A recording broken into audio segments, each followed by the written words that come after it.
Hey guys, welcome back to Jared's Ransom Reviews, and today we're taking a look at Host. This is a new Shudder exclusive. It's only been out for about a month now, and this was actually recommended to me by a friend of mine, Danielle, and she told me to give it a check it out. Again, this movie was already on my radar. I knew about it, just hadn't had the time to see it yet, or looking for the appropriate excuse to watch it. And, there are very few movies out there that are, under my radar. There's always something on my radar. Anyways, I got a chance to check it out. Now, The Host, I'm going to call it The Host like 100 times before this is over, but it's not The Host, it is Host. That's it. Host.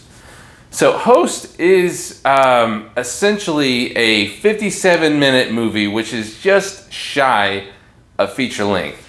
Again, you can only see it on Shudder, so if you don't have Shudder, check it out on Shudder right now. I do recommend you watch it. And I'm going to say this right off the bat, I had a good time watching it. Not a great time watching it, or an awesome time watching it, I just had a good time watching it. And I'm glad my wife Amy was there watching it with me, because I have a feeling if I was watching it solo, it would not have been nearly as entertaining. But I digress. We're going to move forward with this review, and I'll kind of explain on the way. Again, this is a 57-minute long movie. It's not going to take you very long to get through it if you got an hour to kill. This is a great hour killer. No pun intended. Anyhow, so recommended to me by my friend Danielle. Checked it out, and it was a good time. Now, this movie is basically about 5 friends who decide to have a seance. Now, the trick of it all is this seance is going on in the middle of this pandemic.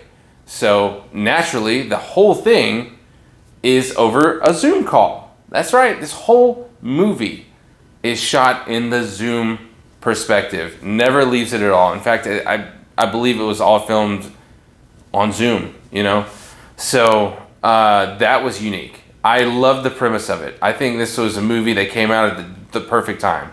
I don't think it would have worked any other time, to be honest. It has its moments. I'm going to go ahead and get the good things out of the way.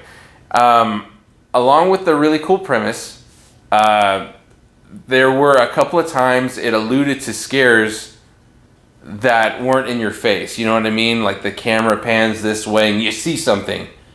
You know what you saw was there, but the people that are seeing it didn't know it was there. The characters in the movie didn't know it was there. So, those are cool. Those were really, really cool, scary moments.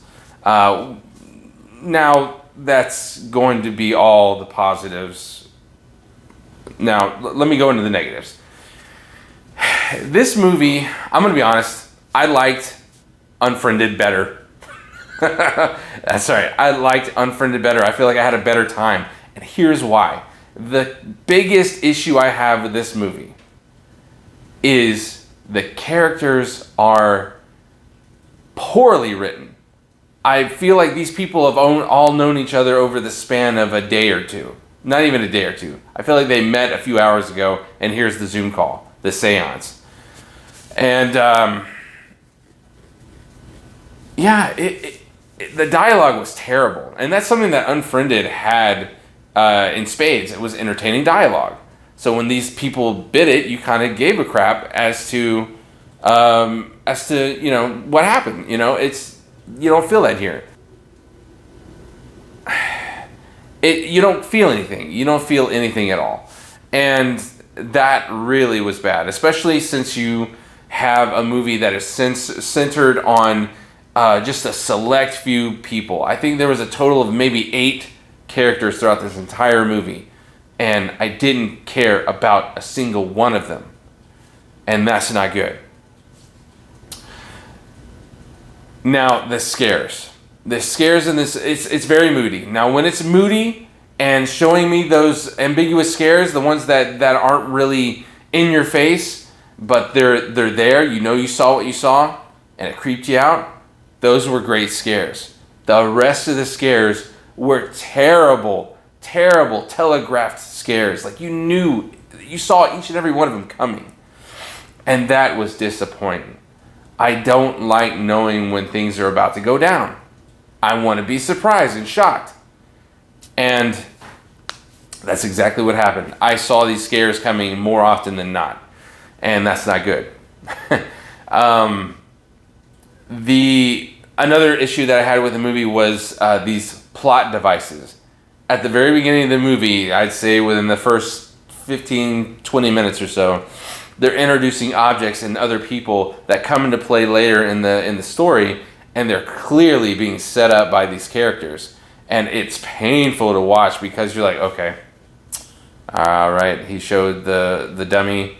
Yeah, that's going to be used later. Okay, they showed that music box, definitely going to be used later.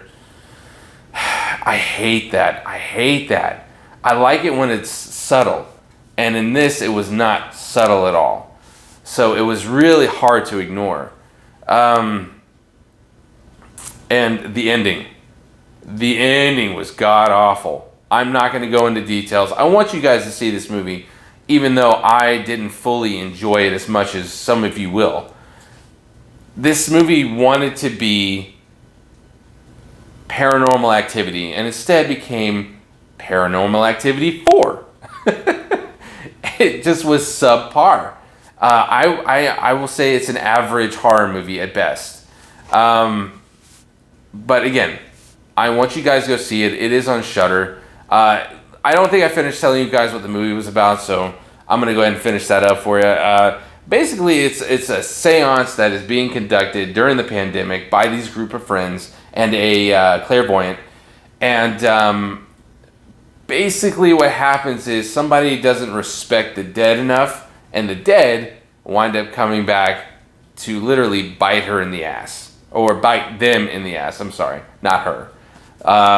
But it kind of affects all of them in a very negative fashion because of this one person's ignorance.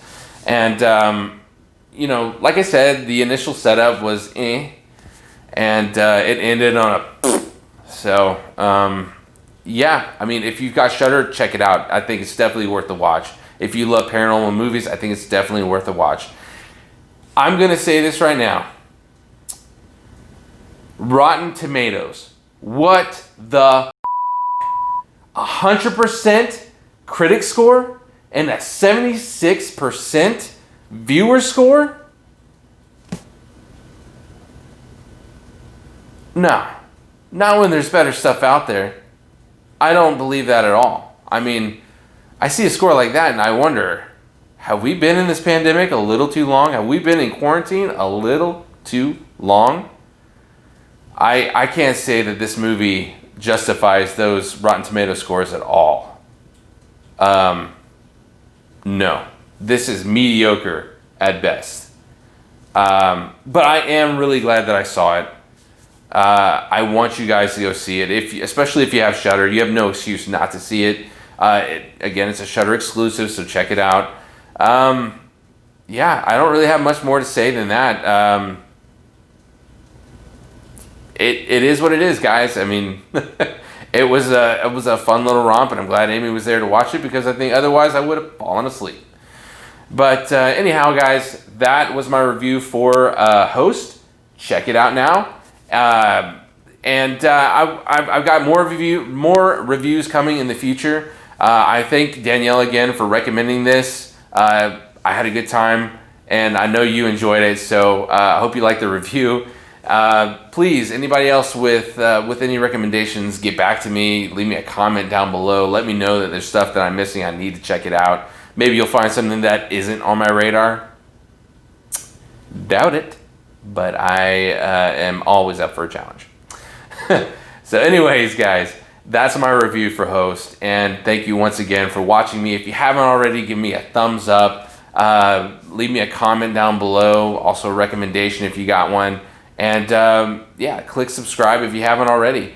Thank you guys so much for the support of my last video. It's gone through the roof already, and I'm enjoying doing this, as you guys well know. I've got more reviews coming, so yeah, look forward to that. I got a game review, several movie reviews, believe me, they are coming soon. So be patient, and yeah, I'll get back to you guys as soon as I can. Thank you guys so much, and I'll see you on the next one.